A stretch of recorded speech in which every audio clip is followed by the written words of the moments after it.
Most hours of the day there is nobody in front of the Planned Parenthood clinic at Forest Park Parkway in St. Louis. But with the 40 Days for Life campaign, organizers say there will be a peaceful vigil from September 24th to November 4th. It's being coordinated by Coalition for Life St. Louis.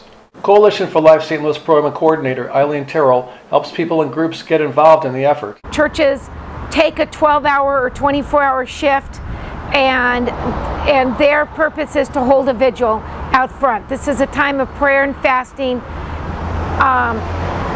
and a focus on ending abortion. Planned Parenthood is the only abortion provider in St. Louis and the state after a Planned Parenthood clinic in Columbia, Missouri stopped providing abortions last year.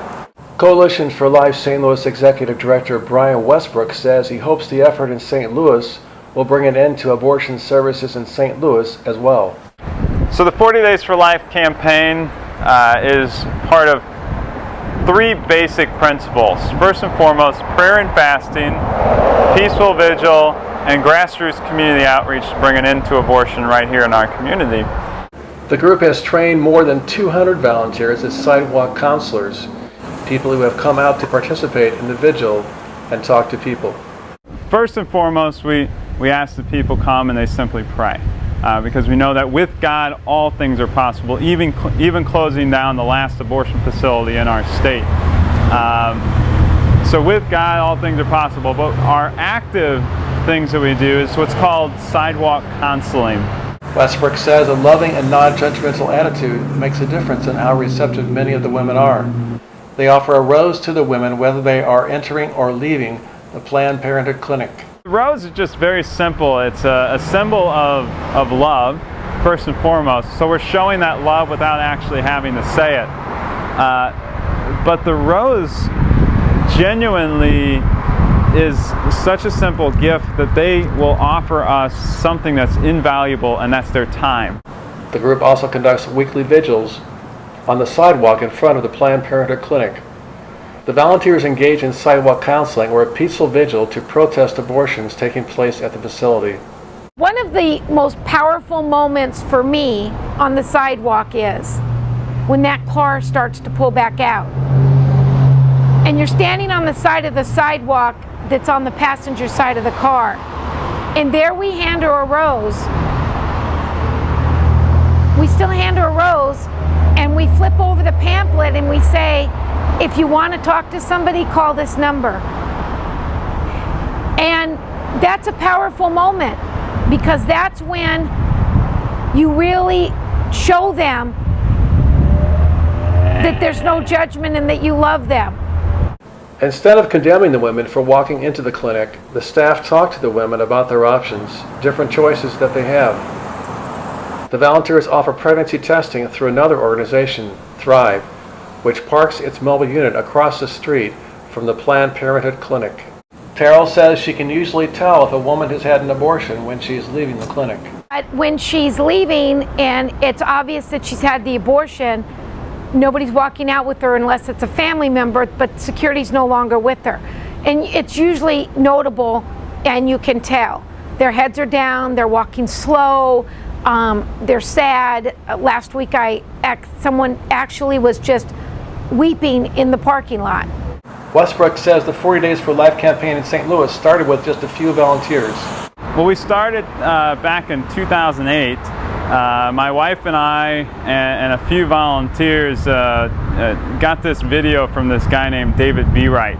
And David and his friend Sean Carney were putting together this 40 Days for Life campaign, and we thought, well, obviously someone else in the St. Louis area obviously is already doing this. Let's check it out, see who else is doing it. Maybe we'll come down and pray on the sidewalk for maybe an hour or two. In 2009, Westbrook put together a leadership team to start a pro-life campaign in St. Louis. In 2011, he decided to leave his full-time job to found Coalition for Life St. Louis. Well, sure enough, it was 2009, and no one had picked it up. No one was doing this 40 Days for Life campaign. So we went to our local church, and they had a little pro-life group there, and we said, well, who's doing anything? Is there any kind of traction here? And they said, well, we've never even heard of it before. So we put together a little leadership team We threw it together in 2009, just kind of all volunteer, and we did our best, and with a lot of prayer and fasting involved, this campaign of both prayer and fasting, peaceful vigil, and grassroots community outreach for 40 straight days, then it just exploded here in the St. Louis area. Westbrook says the volunteers have limited contact with the employees at the Planned Parenthood facility, but he says he would welcome the opportunity to talk to representatives from Planned Parenthood. The discussions I would normally have with the director of the abortion facility there have been very one-sided and are normally on the sidewalk about them telling that we can't do this or can't do that or can't do one thing or another. So currently we have not sat down, had coffee, or had any discussions with the abortion industry, nor do I think that they would really be open to such discussions. Now, if they are, I would certainly be open to having those discussions. Tim is a member of Assumption Catholic Church in South County, a member of the pro-life church group at Assumption. He comes down to the sidewalk in front of Planned Parenthood once a week to pray to an abortion. The reason I come out here is because I believe abortion is wrong. I believe it's one of those evils that we have to do away with in our society.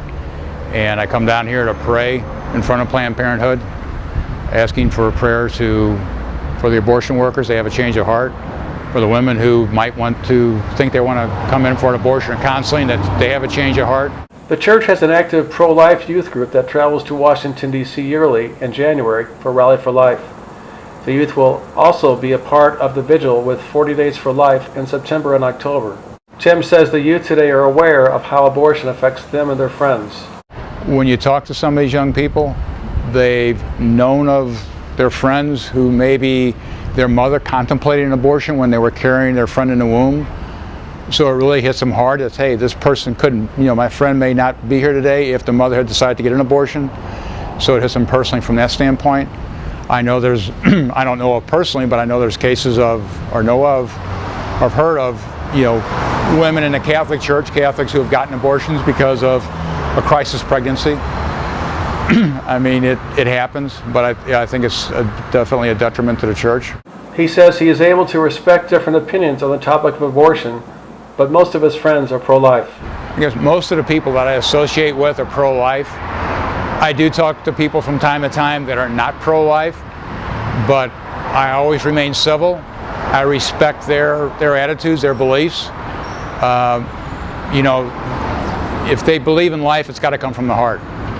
And you're not going to change somebody's heart by getting upset with them, by being angry and things of that nature. So yeah, I've had discussions at times with people who are basically for abortion, but I've always been able to maintain my cool and have an adult conversation.